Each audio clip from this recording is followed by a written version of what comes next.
প্রাণ আমাকে ফিরে দিতে হবে, সেই কারণে দাদা। তুমি এই কথা যদি আমায় পূর্বে বলতিস তাহলে আমি হাসতে হাসতে আমি তোর হস্তে আহ্বান করতাম। কেনই বা করতাম আমরা যমরাজ শেষ ক্ষমতানে এখানে কর্ম আর কোনদিন তুমি চলো যমরাজকে আমি পরীক্ষা করবো। বেশ চলো এই মুহূর্তে আমরা জন্মালয়ে যাই। দাদা লক্ষ্মীন্দরের প্রাণবায়ু এই মুহূর্তে প্রয়োজন, তুমি আমার হস্তে অর্পণ করো। তোমার প্রয়োজন? বেশ আমি এই মুহূর্তে তোমার হস্তে। দাঁড়াও দাদা, আমি ক্ষণের জন্য তোমাকে পরীক্ষা করছিলাম, তাই আমি বুঝতে পেরেছি বিপদের সময় তুমি সর্বদাই আমার পাশে থাকবে।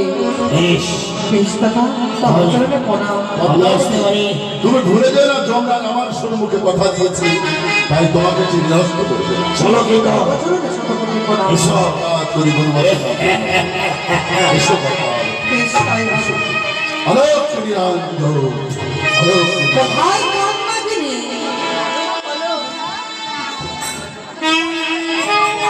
তুমি এখনো পর্যন্ত বাসর ঘর পরিত্যাগ করতে পারোনি, কেন জানো?